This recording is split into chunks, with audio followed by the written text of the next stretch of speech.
work, hard work, hard work, work. There you go. Forward! Hard work, hard work, hard work, hard work, hard work, work. There you go. Forward!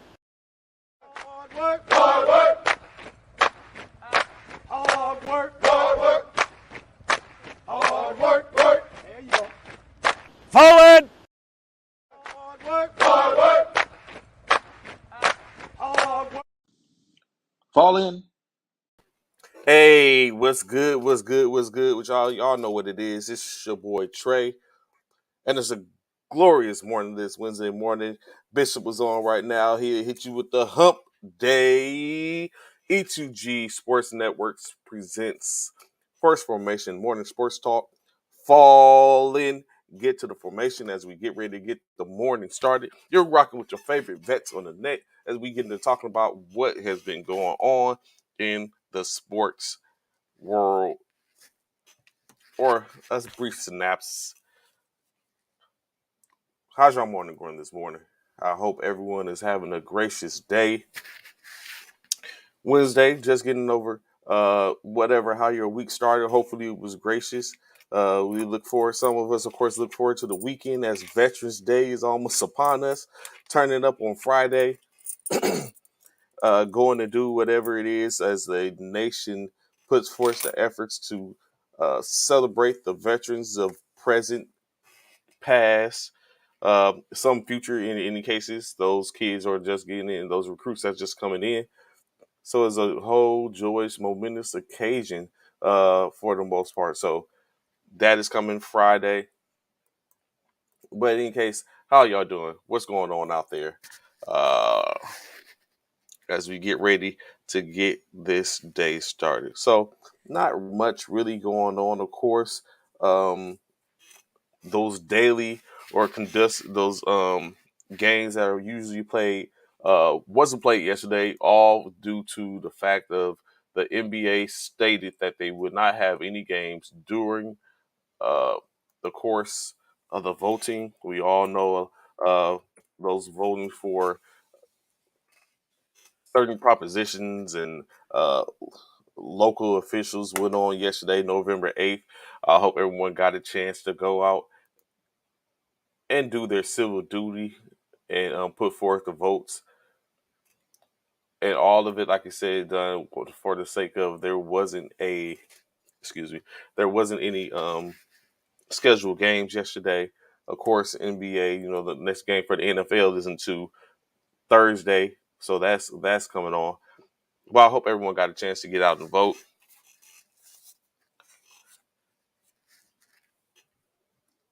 As we all voting, you always tends to make a change.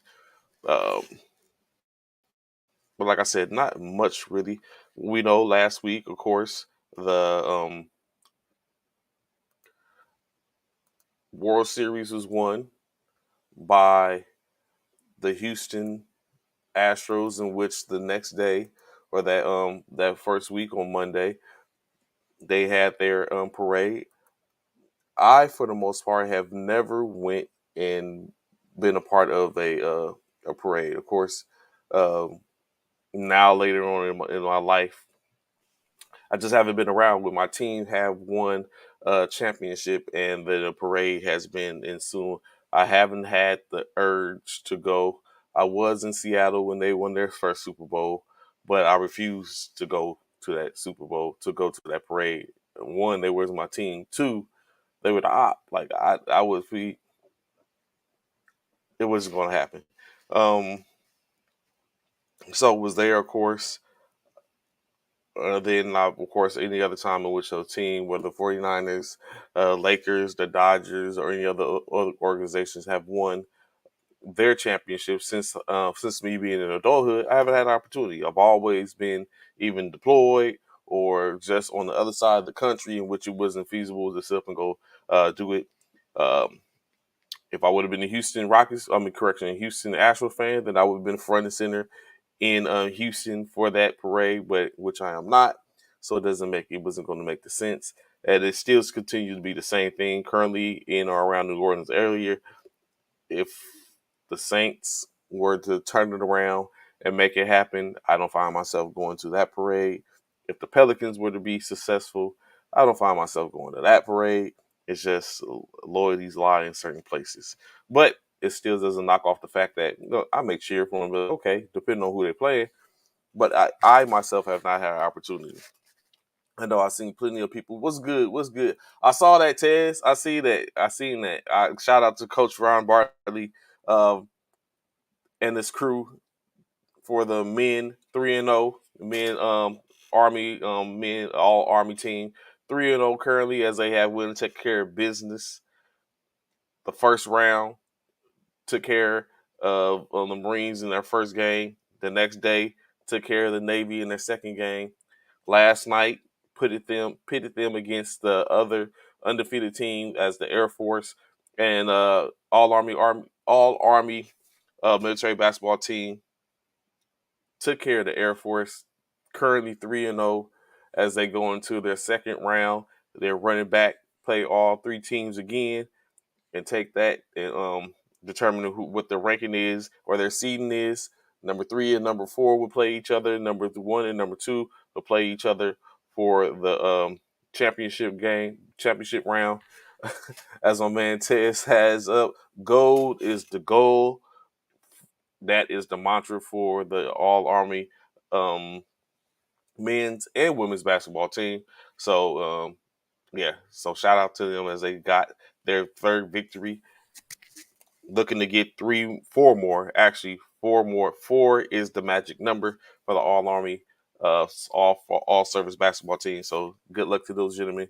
Shout out Coach Ron, Coach Tate, and the crew, and all those service members that are representing the All Army basketball team, men and women, all the forces, armed forces, particularly honestly, to get to that level. I know Tez, I know you played at that level. What is it like being at that level, of being in a game and playing and be able to go out and represent?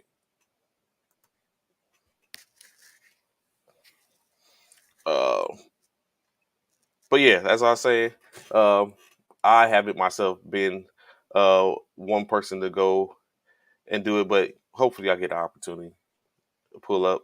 I've been thinking about trying to go home for the 2028 Olympics and pull up there, maybe set up shop for a little bit. We'll see. I got some time, 6 years. I'll be able to make a determination on that. So, where do we start? Where do we start? Where do we start? Uh, let's go here, of course. As we know, yeah, I see. I was looking at some of the pictures. I seen some people put some of the pictures up. I was like, oh, they go Tez right there. I was like, all right. Um, I'm very sure. You know what I'm saying? It's an honor. A lot of talent across the nation. Only 12 people can fit the bill. Only 12 people can represent.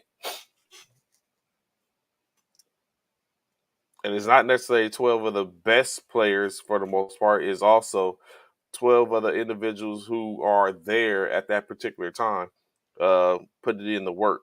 Of course, you know what I'm saying? Additionally, shout out to retired Petty Officer Kirk Perry, as he's doing a great service, being able to stream the game so everyone can be able to see and take a look. I watched the women's, a couple of the women's games yesterday. When I had the opportunity, I caught the back part of the men's. So Chief Petty Officer Kirk Perry, greatly appreciate your service and greatly appreciate you giving us you being an outlet for us to be able to view that those games. Um, so being able to start and watch, I mean, correction, CFP. We've talked about the CFP many of times before, in which did we get it right? I didn't, for that exact reason, I didn't go forth and look at um, what the CFP came out to be. What's good, Coach Uriah? Hey, shout out, Coach Uriah, one of the 3 coaches for the women's All Army team. Of course, Coach Uriah, Coach Walcott, Coach Parker, representing for the women's All Army basketball team. How y'all doing out there, Coach? Are you enjoying your enjoying the ride? Did y'all? I didn't get a chance to see. Did y'all win y'all's game against the All Army Air Force last night? Are y'all 3-0 as well? 2-1, 3-0. In case I know y'all won the number one or two. Appreciate it, Coach. Of course, greatly appreciated. All right, Army and women 3-0. Congrats, they hail to the victors. But of course, saying everyone's doing all the thing. Of course, shout out to all the services: Army, Air Force, Marines, as well as Navy, doing their thing.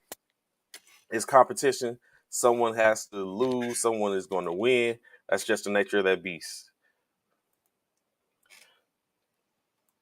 So another week, another couple of games, another 3 games of action. Due to end Veterans Day in grand fashion.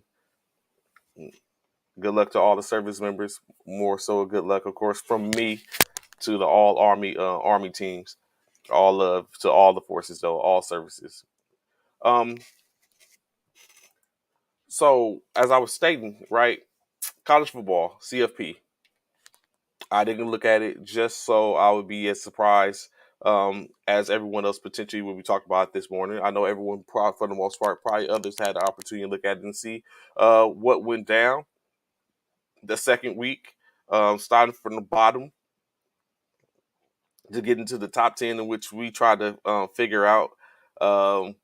So, of course, number 25 ranked Washington in the CFP, 24 ranked Kentucky, 22 ranked Florida State, 22nd ranked UCF, 21st ranked Illinois, 20th ranked Notre Dame, 19th ranked Kansas State, 18th ranked Texas. Tulane climbs number 17 ranked Tulane. North Carolina State ranked number 16. Number 15, University of North Carolina. Penn State at number 14. Number 13, Utah. At number 12, UCLA. Number 11, Ole Miss. Clemson falls 5 spots. Correction, 6 spots. Clemson is number 10, just as expected, still in the top 10. The CFP, Alabama, comes in at number 9. Number 8, USC. Number 7, LSU. Number 6, Oregon, as expected. Number 5, Tennessee. Number 4, TCU. Number 3, Michigan. Number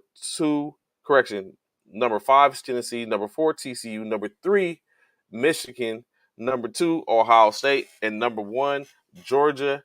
We'll take a look at what we had for the most part. We had Georgia at number 1, Ohio State at number 2, Michigan number 3. We did put Tennessee at number 4 and TCU at number 5. As I stated, the last 3 would be Michigan, Tennessee, and or TCU. But TCU is number 4.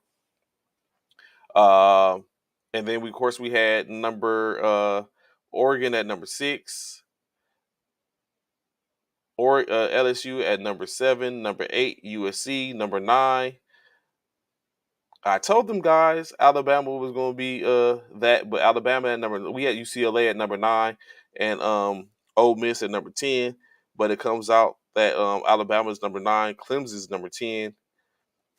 Interesting.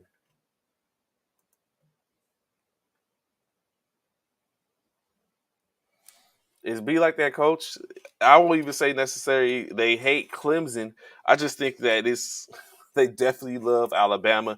I really, as I stated yesterday, we was talking about it. Alabama, you would think that Alabama would not be put over a one loss over a one loss UCLA, a one loss Ole Miss, a one loss Clemson, but they did it, and now they sit above it, setting up it comes up again. Now you look at it. Ole Miss just needs to take care of business. Ole Miss plays Alabama this week. Number 11 versus number 9. All Ole Miss has to do is take care of business. Ole Miss knocks off Alabama. There's no way, form, and fashion Alabama even gets the opportunity to get back into the CFP and should fall down maybe outside the top 15. If Ole Miss doesn't, they're going to fall outside the top 15. That's going to give Alabama another opportunity to move further up the polls, depending on what USC, LSU, and Oregon does. The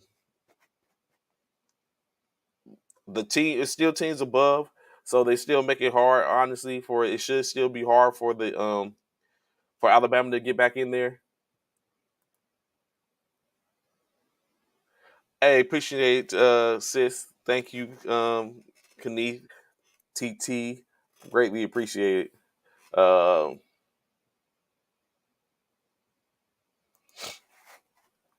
But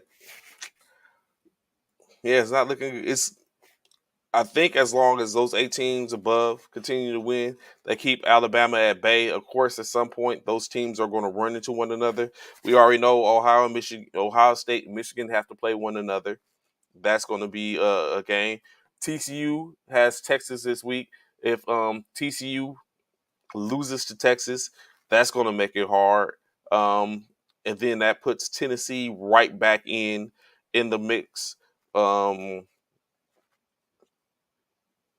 LSU continue to move up. At some point, USC is going to be, after this week, USC will play UCLA next week, and then we'll have a game with Notre Dame the week after that, which, for the most part, should improve their resume going forth. Having played at that point 3 ranked opponents, in which hopefully they knock off the last 2. They lost to Utah. 42-43, I think it was, or 47 or something like that. 42-43, I'm sorry. They lost to Utah earlier in the season. Utah trying to make their way back, but it's starting to look dismal at this point. They could just play spoiler. So, yeah. But that's what you have. Still making the way for them SEC teams.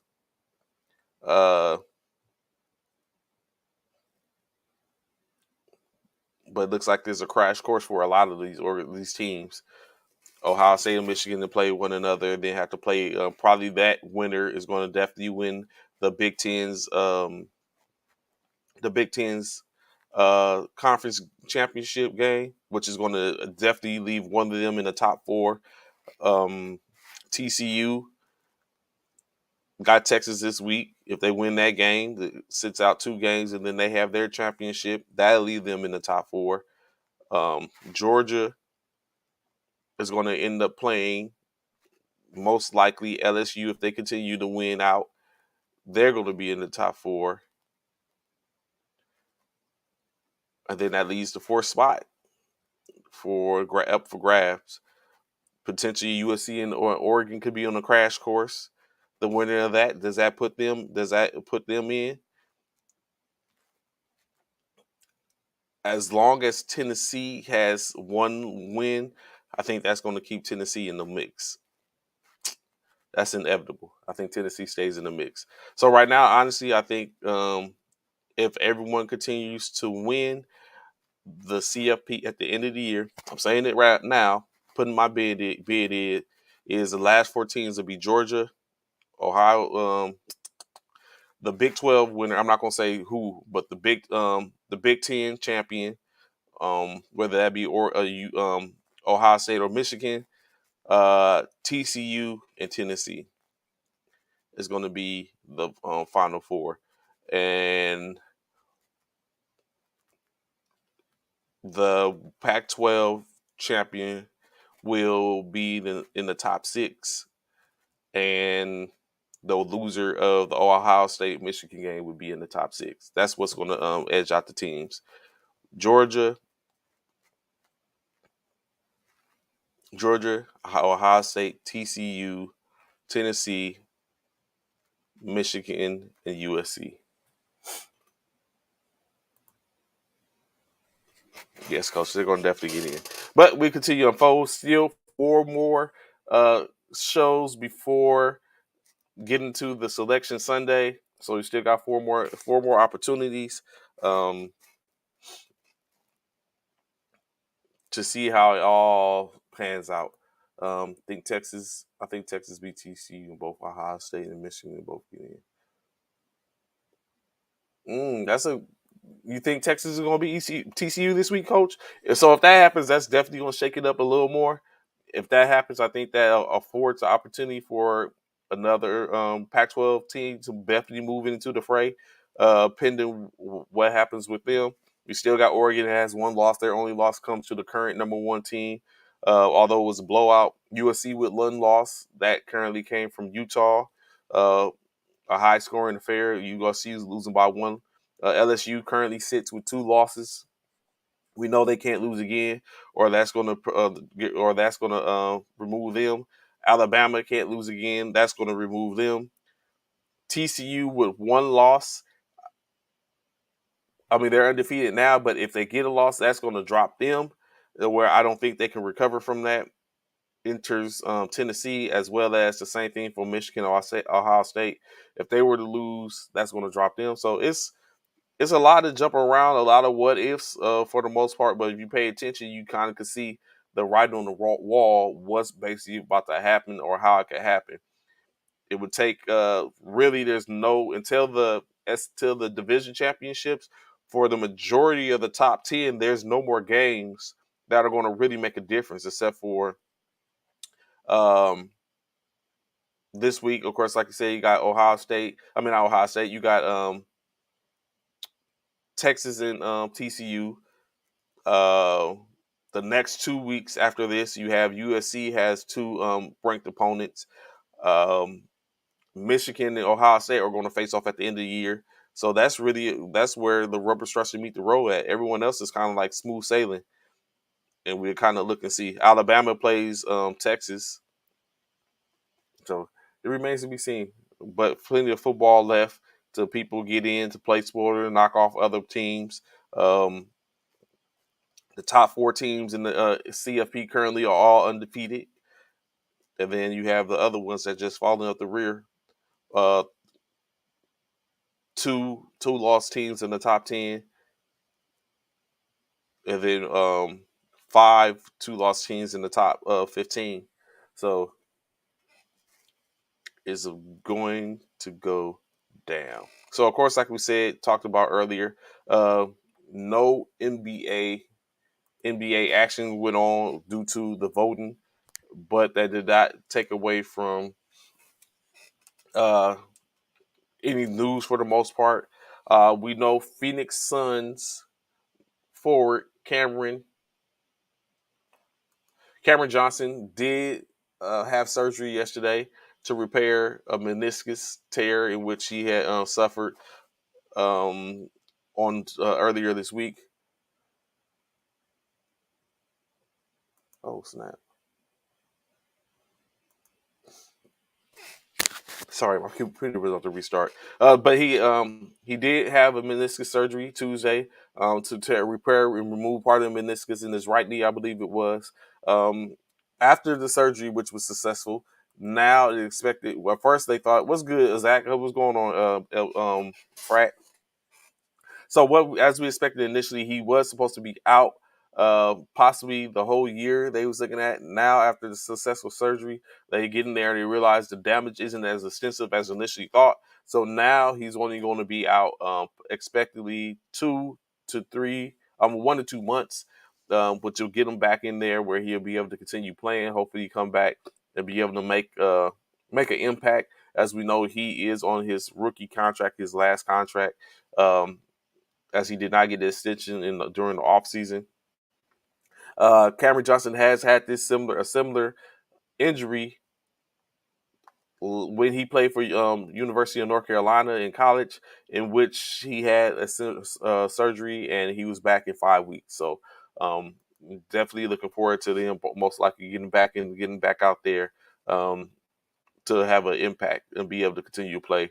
A large slate for the most part, 12, 15, 1, 2, 3, 4. 6. 13 game slate this coming tonight. Of course, we talked about it yesterday. We have the Orlando Magic will be hosting the Dallas Mavericks. Luka looking to continue his assault on what could be a potential record, averaging 30 points at the beginning of the season. I think he's currently at 7 or 8 games with 30 points a game, 30 points or more. The record that would put him, I think he's tied for second with Wilt Chamberlain. One more game will give him he'll be second to accomplish that feat, and then he'll need I think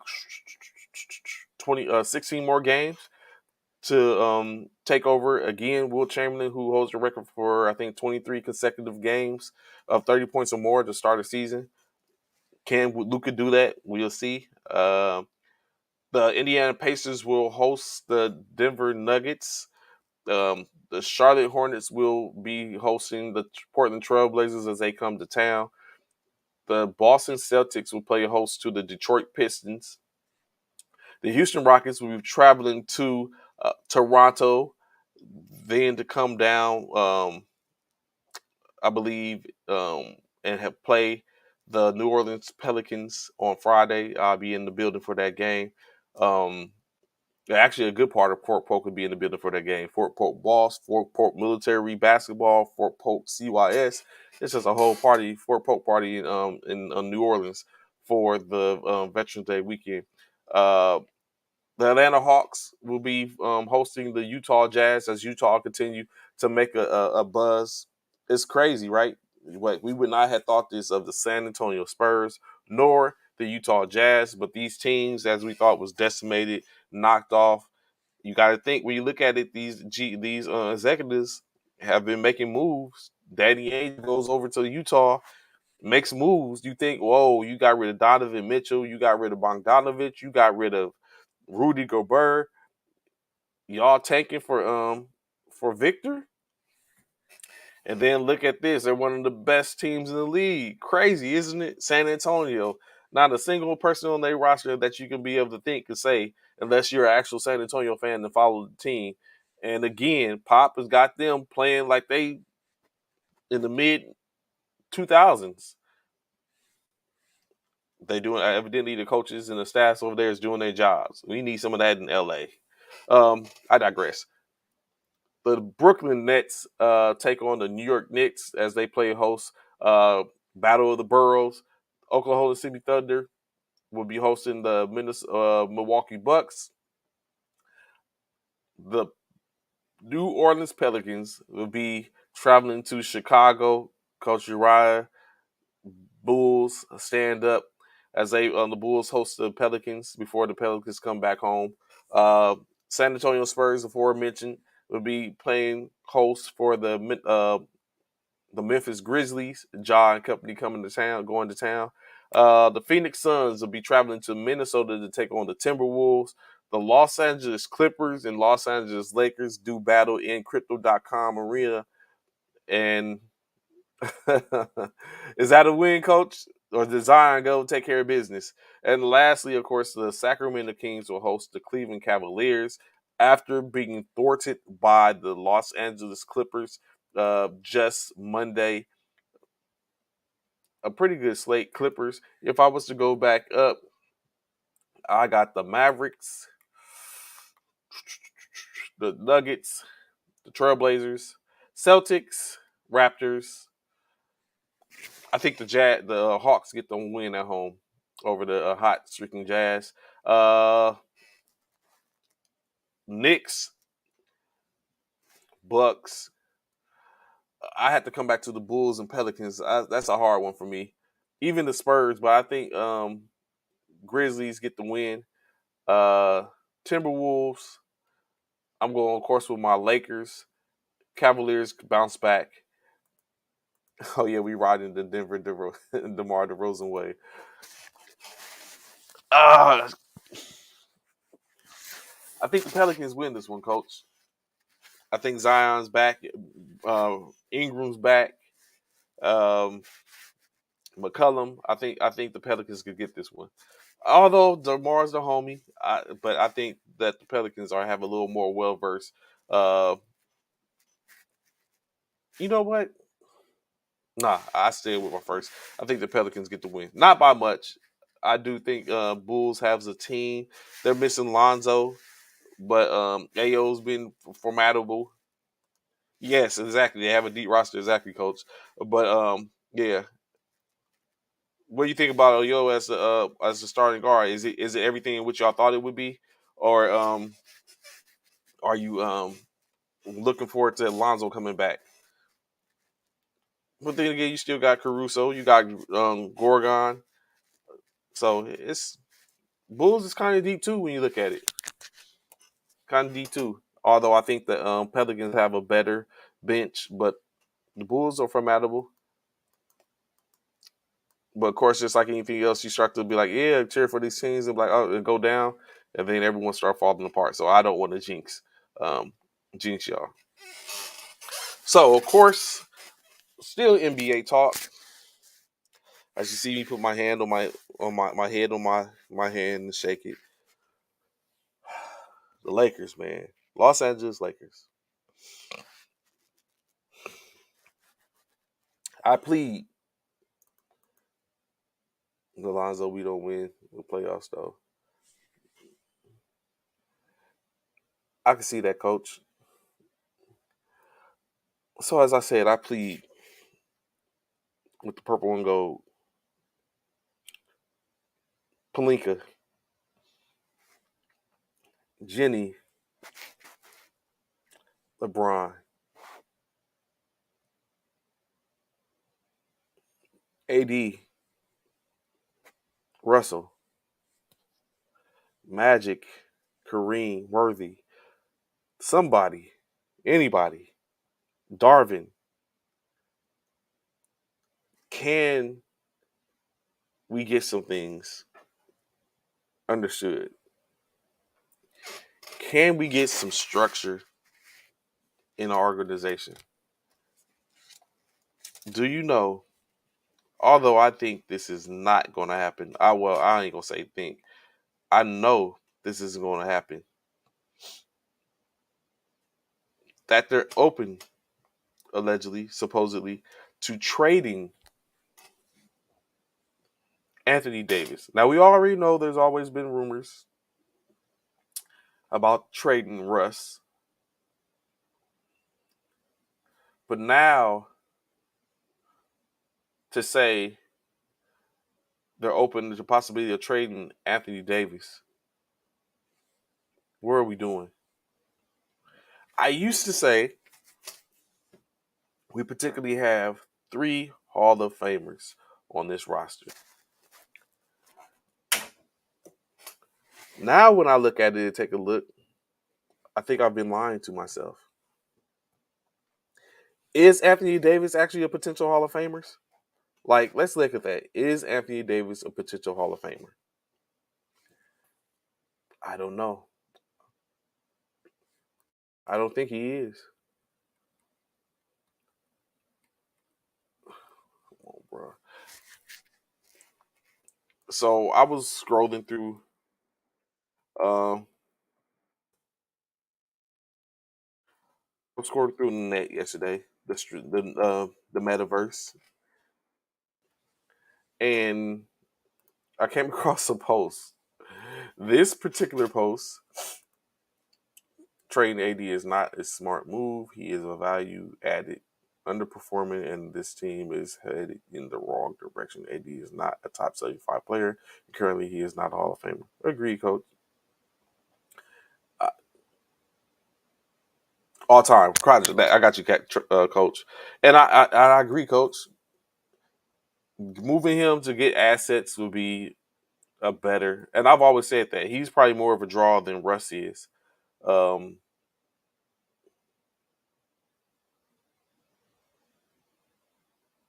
what's good, Eric? What's going on? Glad to see you, promotion, brother. Um, I can agree with everything in what you just said, coach. I think trading AD is the best move that we can have. I seen the trade proposal, right? And although I know this isn't going to happen, and it's just about there. Of course, this was done if you follow basketball forever. They tend to have some outlandish things, as well as another one, basketball. I forgot what the name of it is. Sometimes it be some outlandish stuff, but then again, it also be some things that make you go, hmm. So on this particular trade, the proposal, 3 teams: the Lakers, the Golden State Warriors, and the Brooklyn Nets.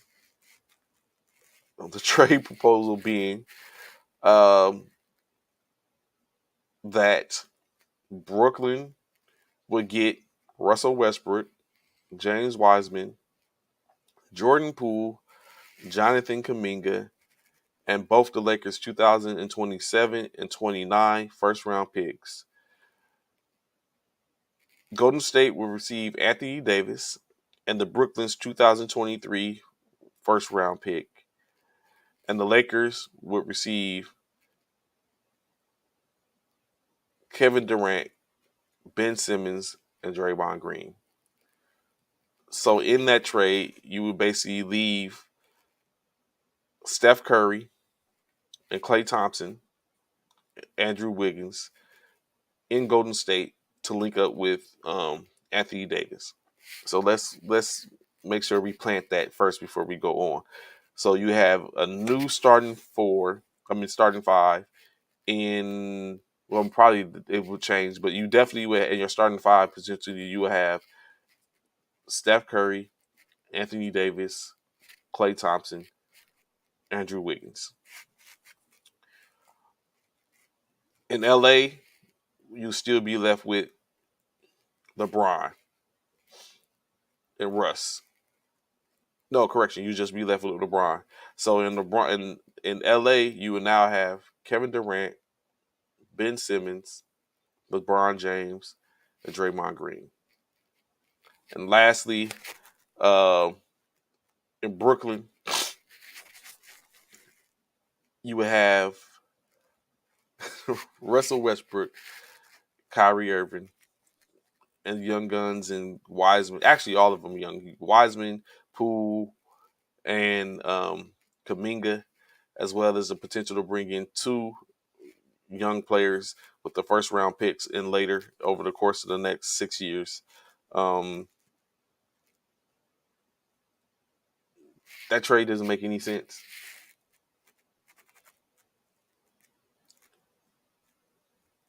It makes no sense whatsoever now that I look at it.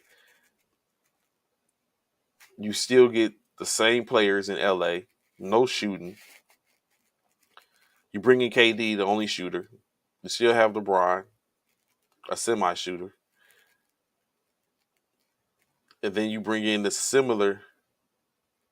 I think Golden State wins the trade, actually, Eric. I actually think Golden State wins that trade. I think Golden State wins that trade. For now. I guess for the now, Golden State wins that trade. Brooklyn probably wins over the course of the for future. But I think Golden State wins that trade. LA loses. So he said, please explain. So in my opinion, bringing in AD,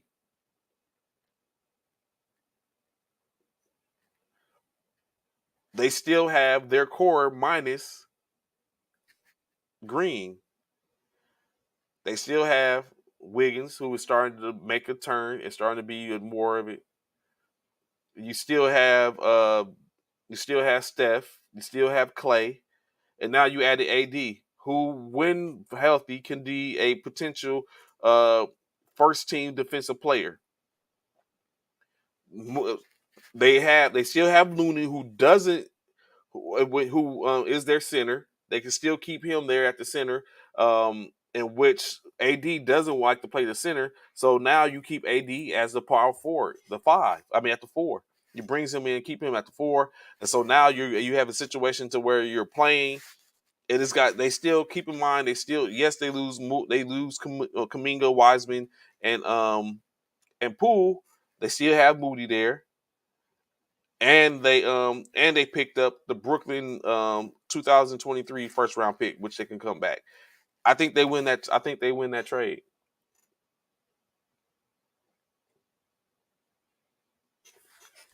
Coach Wayne, what's going, Coach Wayne? Uh, I like Russ Westbrook and 2 draft picks for a bowl of catching crunch and a pair of your eyes glasses because that man can't see nothing without those super glasses. Oh Jesus. Coach Rod with the Golden State trading Green and Wiseman would be a disaster. The Warriors put all the faith in Jordan Poole and it's backfiring like hell.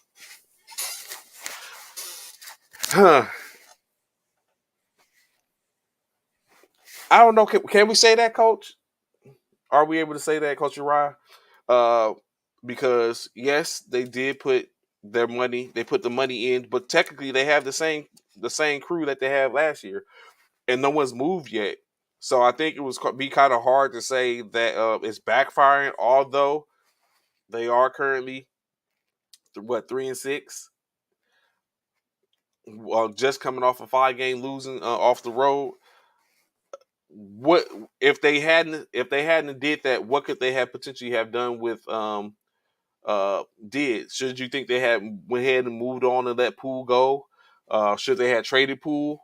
Should they trade Poole? Like at this point, I don't think we can't say yet what the if it was a backfire as of yet, or maybe we can say that it has diminished this team's morale, maybe because you still have who is continue to be a part of their core. Draymond Green is without a deal.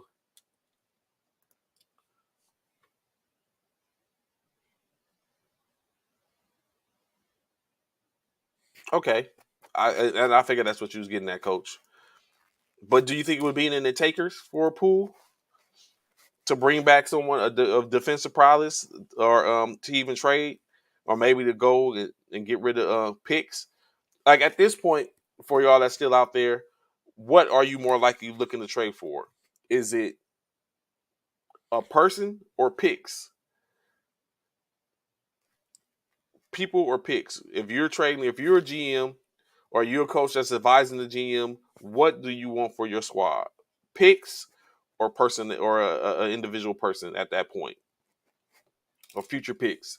What do you think is going to make your team more compatible, or is going to be best for your organization? To get a actual person in hand, or to trade and build on what you have on your roster already and bring in some picks?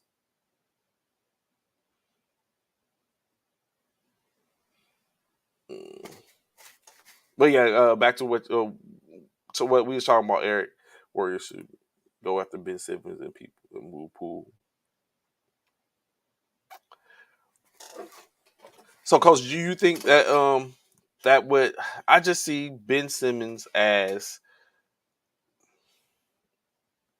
is that an even trade off to keep Ben Simmons around, knowing that he has some liabilities on offense? Is the potential for his defensive efforts and the ability to be to play all 5 positions, does that is that a better trade off as opposed to points? We're looking at more so from a defense aspect. Okay, you think he'll be fine in the right culture? Okay,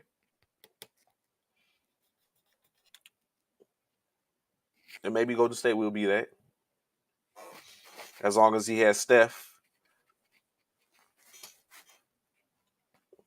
I can kind of see that now that I think about it.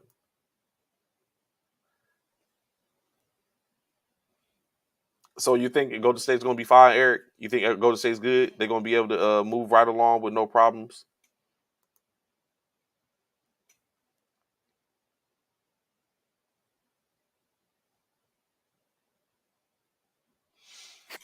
I don't know, but based off that trade, off that trade alone, I was like, and then we not even talking about Golden Russ going to Brooklyn, putting Russ in the.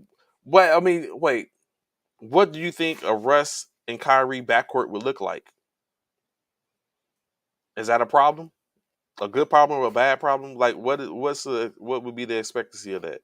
Like I already know, like or what even LeBron and KD linking up, putting Ben Simmons in that in that system where we could be like, you know what, Ben? handle the rock. You push the point. LeBron, KD on the wings. Draymond, you in the middle. Small ball. I just think it's too many of the same type player. And still the same thing, no shooting. And I think if with Kyrie, you can see Brian and KD. I don't know. I could kind of see Kyrie and Russ, because even in that same situation, Russ could come and be the come off the bench in Brooklyn. It could be the same thing. But of course, we don't ain't none of that happening. There's no way, form, or fashion we even see this trade proposal. It's whack in any case, because still, in my opinion, Golden State wins that trade. So yeah, so that's not happening in any case. Moving on to Westbrook and Irving together would be worse than Iverson and Melo with Denver. I would hate playing on that team.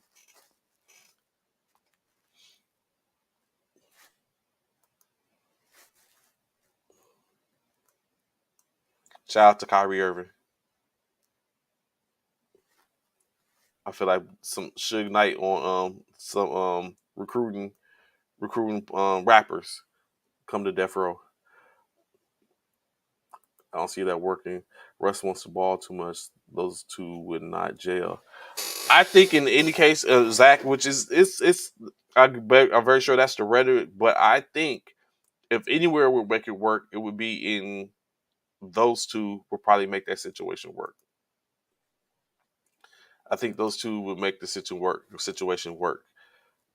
It, yeah, I think that they would make it work. But definitely in other situations, too many Chiefs, not enough Indians type situation where it's too many people that want to have the ball in their hand and want to do that thing, and no one is figuring it out.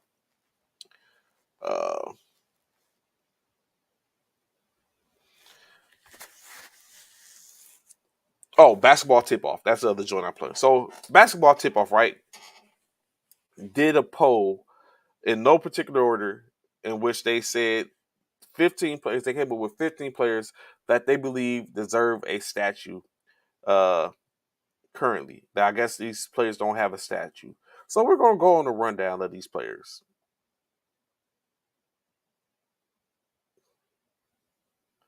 Top 10 players, top 15 players that deserve a statue. No particular order. Giannis Antetokounmpo, I think it's too early. Dirk Nowitzki, he's going to get a statue, I'm sure, at some point. LeBron James, a statue in Cleveland. I'm very sure he's going to get it. Reggie Miller, a statue in Indiana.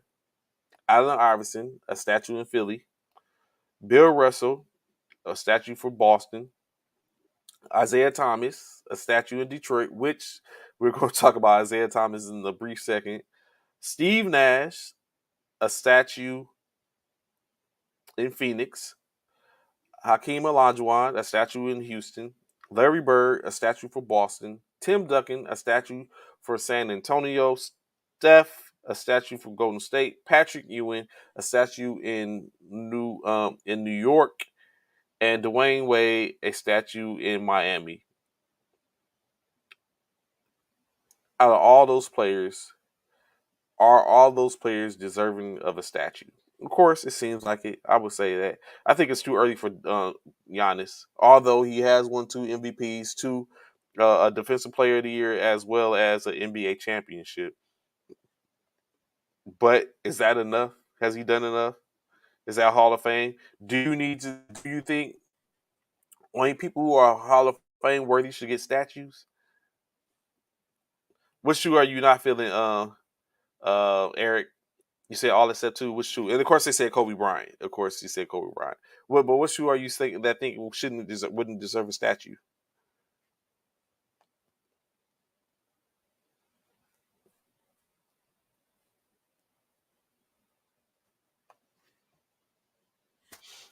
Uh, Giannis. Okay. And not to take anything from him, it's just I don't think that it's too soon. No, not the glove. Nah, he wasn't one of the people. So I wouldn't agree with the statue for him either. But no, not the glove. Reggie Miller. Let me go back to a list. Reggie Miller, Reggie Miller, Dirk, LeBron, Reggie, Isaiah Thomas, Bill Russell, Allen Iverson, Hakeem Olajuwon, Kobe Bryant, Tim Duncan, Steph Curry, Patrick Ewing, Dwayne Wade, Steve Nash, Bill Russell, and Isaiah Thomas.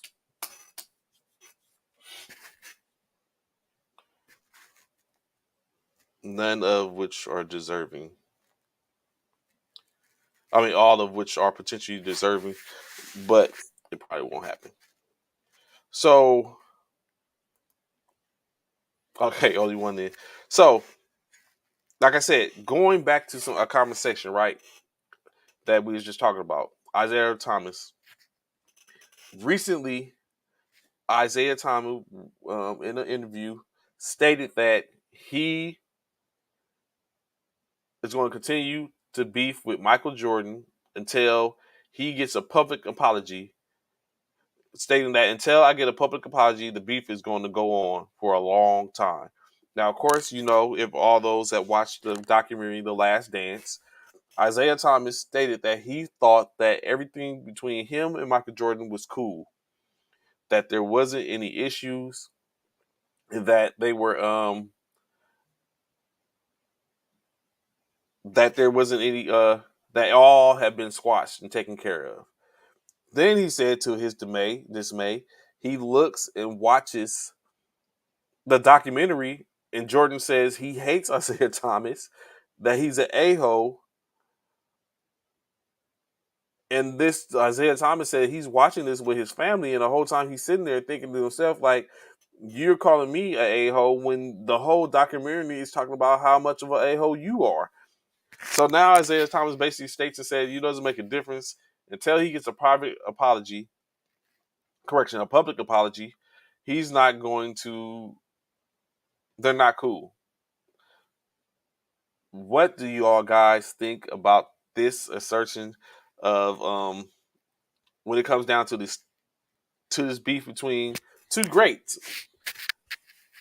all decade, all 75-year players between Isaiah Thomas and Michael Jordan? Eric says Michael Jordan would never apologize publicly. I wonder, was it just something based off uh, to create chaos? Like, entertainment is all based off of entertainment. But that's crazy. He said he's not apologizing privately or publicly. I think he'd give a private apology before it publicly. But in any case, he said it's not going on. Stated that it's going to. Coach says Isaiah Thomas is still bitter about being left off that 92 Dream Team. This still cuts deep. He and his team were dirtbags, and he paid the ultimate price. Coach, is that a unbiased opinion, or do I hear a little hint of Bull Chicago Bull fan isms in there? But if that's the case, to be left off the 92 team, is he still a little bitter about that? Should Isaiah have been on that 92 team? Like, let's take a look at that. Who do you move off? Let's take a look at that, Coach Eric, Coach Walcott, if he's still out there. I know he's going to say something about Coach Uriah's takes. But who do you leave off that team to put Isaiah Thomas on? What guard are you taking off the team so Isaiah Thomas gets a spot on that team?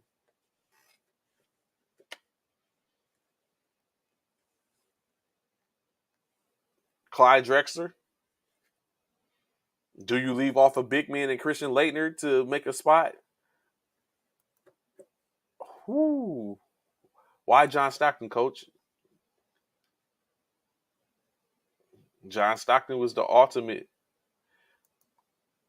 All right, Eric says nobody. John, I was about to say John Stockton was the ultimate in a point guard, holds the assist record.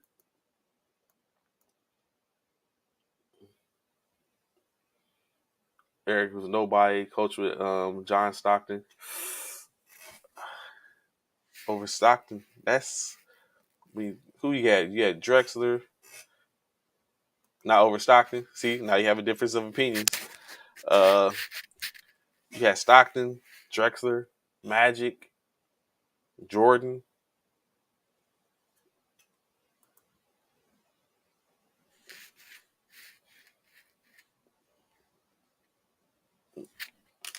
Coach said he was good, not great at the time. Uh, so he would have preferred to had Stockton. Let me see something.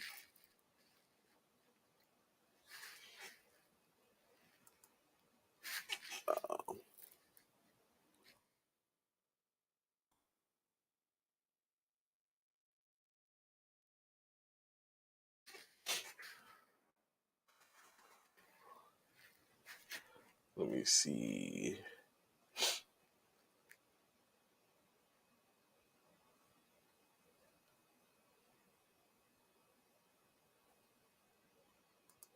I better smell on you.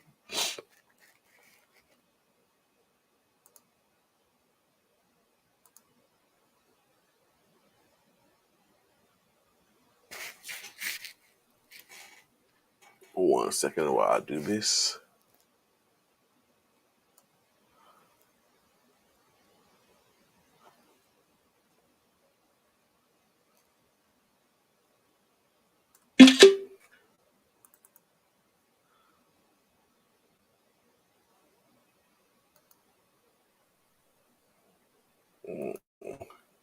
Putting Stockton over Thomas was an awesome slap in the face. Remember the comments Thomas made about Bird being white? It was a direct slap in the face, putting Stockton over Thomas.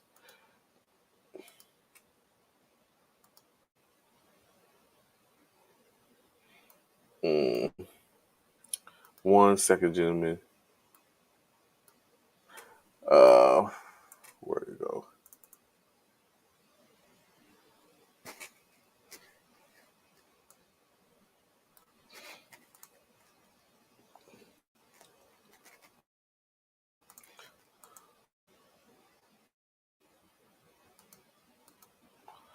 So, of course, I'm very sure we remember this was the team. When you look at that team, we're saying out of the guards, Stockton, Magic, Jordan, Drexler. They only had four. They only had four guards.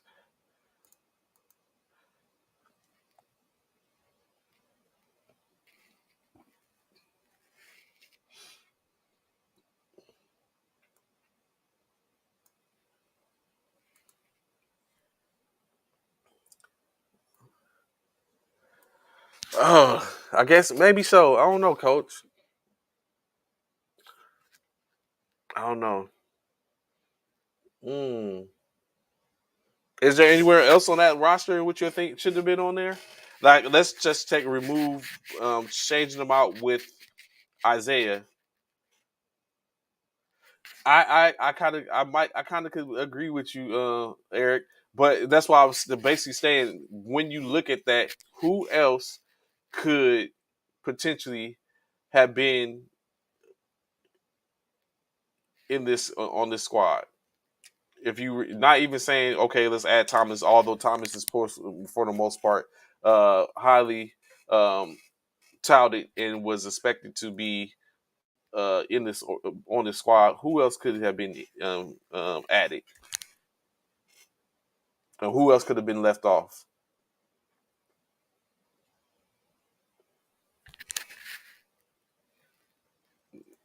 Just wondering.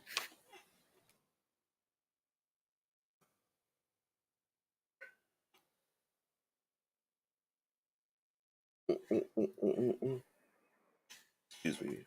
While I pull up something.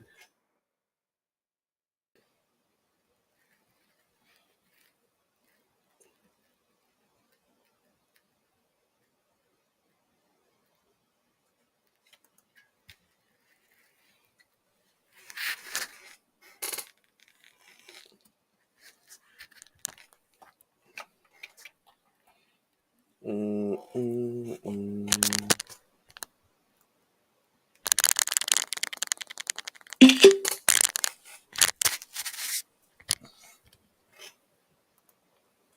Uh, all right. Sorry about that. I had to pull up something.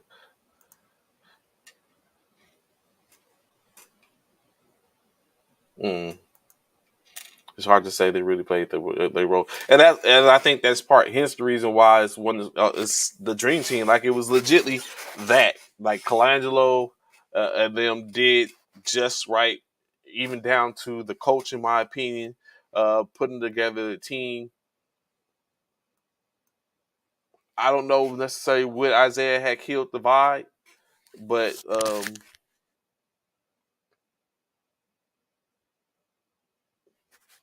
of course, one of the greatest teams of all time uh, in history.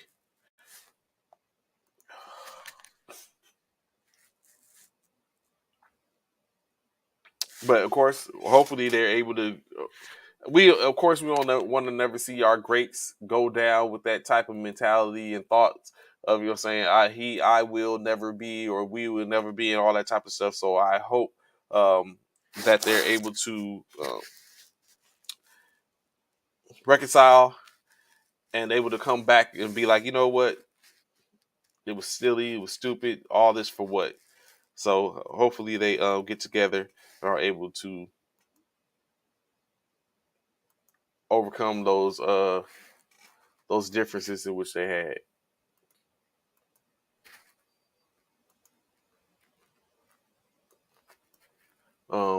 What the hell?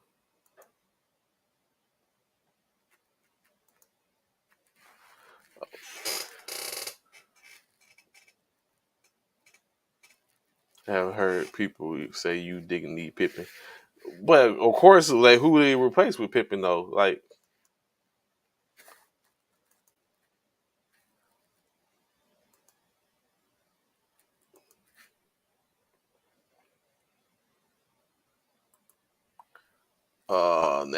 next up, keep it moving, keep it moving. Going into a little, honestly, Eric is right. Pippen really didn't do anything to deserve the spot. Are y'all serious? Wasn't People's defense heralded at the time? If anyone was needed, I would think Pippen was needed, wasn't he? You had a slow Charles Barkley. I mean, Chris Mullin. Like Pippen is anything. I think Pippen might have been outside of Jordan, and maybe Drexler Pippen was one of the more agile players on the team.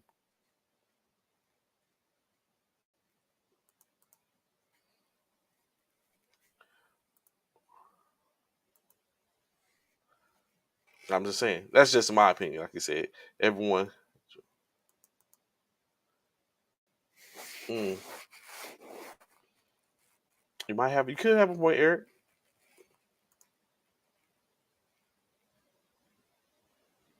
Pippen or Stockton.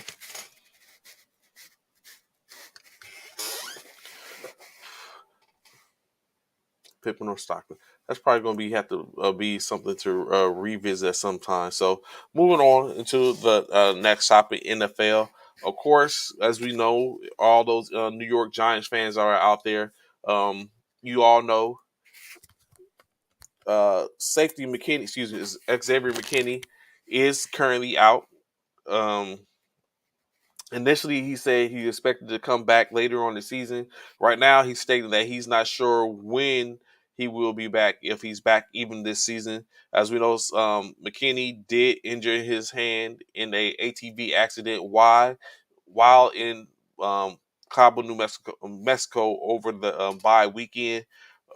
He says that he basically was on the tour excursion. If you ever been over, it was on an excursion tour in which his ATV, which is he says a Can-Am, he just calls it an ATV. It's much larger than a ATV, but the Can-Am fell over, tilted over, and when it tilted over, I'm assuming he put his hands or tried to use his hand to brace, but in case it tilted over. Um, and he injured his fingers. He basically went to the hospital in Mexico, and then he came back to stateside, in which he went to the hospital and ended up having surgery. Of course, he stated he's glad to have the full use of his fingers again at some point. Uh, but what comes into play now is the New York Giants have all the rights to keep him while he's out. He be out with no pay, due to the fact that in his contract it is stated that he shouldn't ride any ATVs during the season because it's prohibited, and there's a contract in which he signed. Um, and he's aware of the contract. He's aware of the prohibition being prohibited, and that if that's the avenue in which they plan to take, that he's fine with it. He's like he's a person that is very much so responsible, and he will be accountable for that at the end state. So again, like we was talking about yesterday, how do you get to this point where yes, you're on bye, but why not just wait to the off season to do those things, especially if you know it's prohibited in your contract. Of course, we know why it is, because you feel like you won't get caught, uh, or it won't happen to you, and then next thing you know, it happens to you, and there's no way to hide it. So, like I said, McKinney out. He's currently on IR, on not on IR list. He's on the injured non-football injury list, in which is going to be out 4 games, which will bring him back around week 14 with 2 to 3 games left in the season, if he is able to recover by that time frame. So we continue to watch that. Yesterday, the Las Vegas Raiders waived former first round draft pick Jonathan Abrams, the safety. Basically, he was drafted with the 27th pick overall in the 2019 NFL draft. Of course, we know that was a draft in which Jacobs and Klein were taken within the first 10 picks. The Raiders had 3 picks total in that first round. Basically, last week he was replaced in the starting lineup. Then he's seen an uptick in his snaps due to on special teams, but since then it has diminished. Now, with that being said, there are only 11 of 23 players drafted with over the 3 years in which the old regime, that was that of Mike Mayock and and John Gruden, were at the organization in 36 months. They drafted 23 players. Only 11 of the 23 players remain, with only 2 of the top of the 6 draft picks in which were chosen at that time as well. Is this a situation to where it's basically they're cleaning the house? The Raiders are cleaning the house and letting it be known that it's completely a different organization now, or was it saying that the players that were drafted then weren't worth anything? You have different things. You have, of course, Riggs was one of the drafted players, and currently he's out, or in prison as he awaits his dates in reference to the accident in which a young lady was killed. Now Abrams is out. Jacob still remains. I think Klein still remains. Create create a new roster. Um, it's looking dismal, but of course, um, it's unfortunate. We had so much promise for the Las Vegas Raiders. When you looked at it after the Devontae Adams trade, you think, okay, now Derek Carr is going to have somebody. I think they're still lacking another receiver to put along Devontae.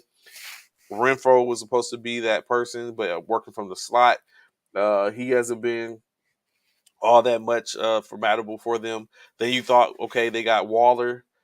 Waller, he's been out basically the whole season with a hamstring issue. So it's like he hasn't been able to be that person. And which is interesting because the Raiders held on to Waller as Green Bay was trying to get Waller. I think Seattle too. It was a couple of people actually after Waller trying to make some trades for him at the deadline, but they didn't come off him. So it's interesting. So it remains to be seen how the Raiders are going to get their way back. Currently 2-6 on the season with 8 games to go. Let's see how it turns out. The owner, GM, Jerry Jones. Of course, if I say the name, you already know what team we're talking about. If I say owner GM, you already know what team we're talking about. Owner GM, Jerry Jones, and the whole Dallas staff seem to be setting the table, setting the bait to attempt to lure a wide receiver, Odell Beckham Jr., to the Big D to don that star. It has been said that Beckham has let it be known that he is trying to make it anywhere a place that could be a home to where he could pour into and kind of sit there 3 or 4 years and be able to make some things happen. Um, Jerry Jones was very adamant in speaking and saying that he feels that the star will look great on Odell Beckham Jr. That he can come in and potentially work very well with the current receiving core. He's like CD Lamb is starting to come into being the number one receiver. You got Michael Gallup, who just came back from his injury that's building up. Of course, they get Washington back as Washington broke his foot, so James Washington will be back, and he looks to make a push. Basically, he said he'll fit well into the receiving core. Odell Beckham, although it may not be that this is what he was saying, but he talked about whether it be Buffalo, the Cowboys, a reunite with the Giants, or the Green Bay Packers. He wants to play multiple. He wants to have a multi-year deal. They still trash it. Who's trash, Eric? Let's not do that, Eric. Let's not do that. Dallas is a team, one game behind y'all. Minnesota's doing their thing. Philadelphia's doing their thing. Dallas is doing theirs as well. The Jets, like they one of those teams currently that we cannot write off exactly. And it even talked about how Dak is starting to make a turn and get better after coming off his broken thumb. So we'll see. Dallas faces off against Green Bay this week. I don't know if we should see a situation to where Green Bay exercises the Cowboys and knocks them off that perch in which they sit upon.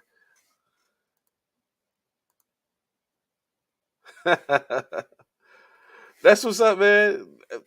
They got Green Bay, then got y'all. I hope y'all can take care of business. Because if y'all be pull even with them, I'm very sure it drops y'all in. I mean, the power rankings is just rankings, but it starts. I'm very sure it starts to diminish that power. So it remains to be seen how that's going to go.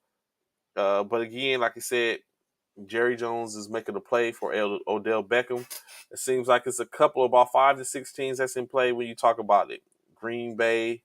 I'm very sure they said Kansas City doesn't need another receiver, but it never hurts to have too many weapons. But Green Bay, Kansas City, Dallas, um, San Francisco. I can see him and Dallas Bills are going back to LA. He wants to win. Green Bay is about to start a rebuild. But of course, like you said, Zach, with that rebuild, that would be ideal. I think Green Bay could be an ideal place for him at the end state. When you talk about a rebuild, taking on the role in which Odell Beckham, I mean that Devontae Adams had. Now he's saying there with the bad man for 2 or 3 years. If we can beat the Bills, Cowboys, and Jets, we'll be 16-1 for the year. That's a tall order, though, right? Y'all might run into the Bills, depending on what's going to go on with Josh Allen and this UCL. Y'all might run into the Bills without a Josh Allen. Uh, I mean, you might this week y'all might get them without it. So maybe it's a possibility. um, and then the Cowboys, I don't know about that. And the Jets, y'all can maybe go 2-1. I don't see y'all going 3-0, but I see y'all going 2-1 or 1-2.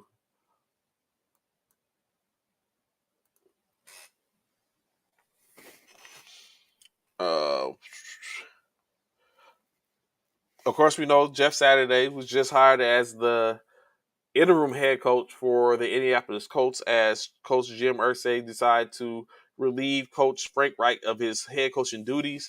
Insert Jeff Saturday as interim head coach. As we stated before, Jeff Saturday only has head coaching experience in the high school football ranks. So yesterday, Jeff Saturday said he took his time and went through the staff looking for a play caller in which he made the selection. Former passing game passing game specialist and assistant QB coach Parks Frazier will assume the duties as Jeff Saturday's play caller. Again, I honestly feel like hiring him was a disrespectful. Why was it disrespectful, Eric? It's an interim position. I don't think in most cases the interim is always pulled from um, the organization for the most part. Now they might have went a little bit off the reservation with getting Saturday because he's actually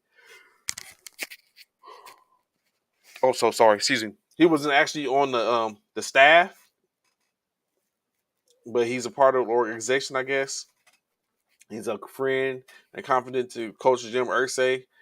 There's someone reportedly that they've been trying to get onto their sidelines, and it just made sense. And I honestly still believe it's a ploy. It's wool being over our eyes, and it's honestly a tank.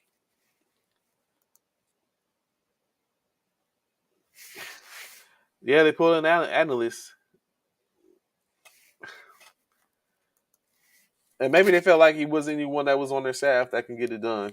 I don't know, but I really feel that is a situation to where it's a tank job that's going to happen, and they're trying to cover it or make it as least inconspicuous as they can. And basically, that's where I think they're at with it. Uh, Unfortunately, but we'll see. We get to see firsthand. They say Sam Ellinger still remains to be the quarterback. He's going to continue to be the quarterback for the season. It could be a situation where Reich was like, nah, this ain't the route we going, and wanted to change it, and Jim Irsay is like, nah, that's not what we doing. Difference of opinions, and now they are where they're at. The Los Angeles Chargers and Kansas City Chiefs game will be flexed to prime time come next week. Uh, they will be trading places with the Cincinnati Pittsburgh game that will be going back to the 425 slot. Of course, when you look at that, that's unfortunately. I think now the Cincinnati Pittsburgh game is seen as a lackluster for ratings type not job game, to where you have the Kansas City Chiefs and the Chargers currently 1-2 in the AFC West. If they both win this week, it'll still be 1-2. The Chargers will be, I mean, not the Chargers. Still a two-loss team versus a three-loss team. Of course, if one loses, if the Chargers are to beat the 49ers, which I don't foresee happening, and Kansas City was to lose, now it puts them both at the same record, and now you have a potential face-off in prime time. They need to flex this Thursday night game. Who's the Thursday night game this week? I didn't even look. I haven't even did to see because I was waiting for tomorrow to see. Let me see.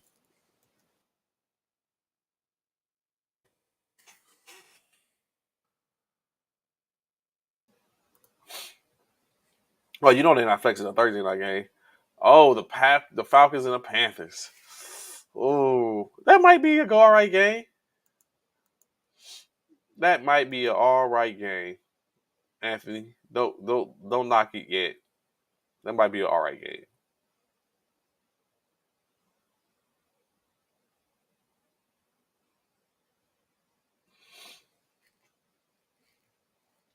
Panthers. Who's the Monday night game? 49ers is the Sunday night game. The Commanders and the Eagles the Monday night game. Uh,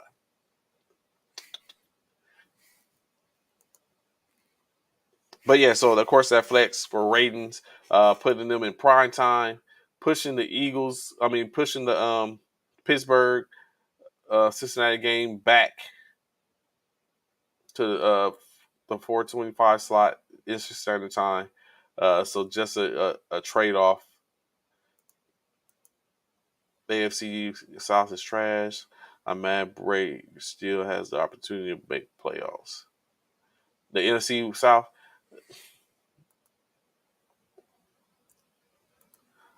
it'd be like that. Think about it, Eric. How many times has it been? Yeah, I got you. I got you.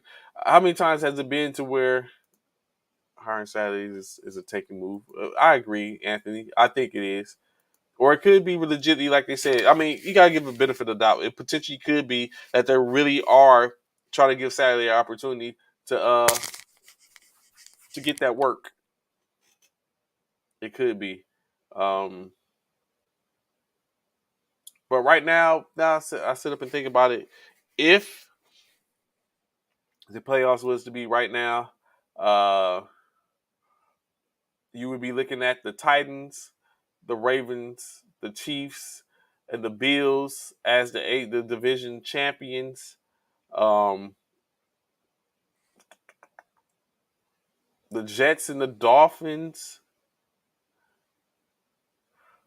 would be two of the slots, and the last slot would go to the Bengals or the Chargers.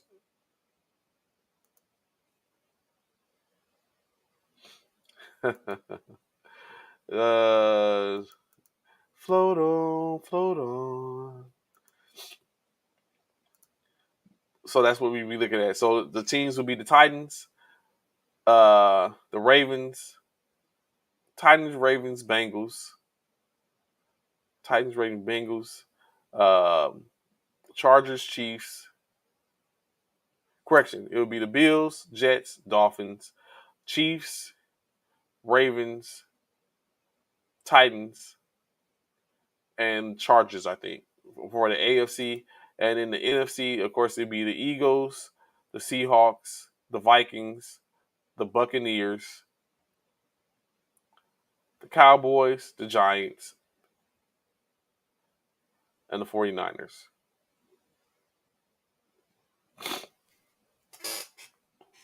Which, just like any other time, that is a problem in which no one wants, for the most part, no one will want those problems to see the 49ers. It's already been stated that the prediction is it will be the 49ers and the Buffalo Bills in the Super Bowl. Uh, you never know. It's a possibility. It might go down.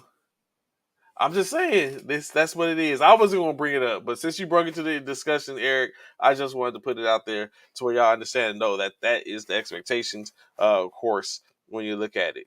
So, of course, additionally, the NFL, I mean, correction, the ESPN has conducted a mid-season award in which they are looking at potentially the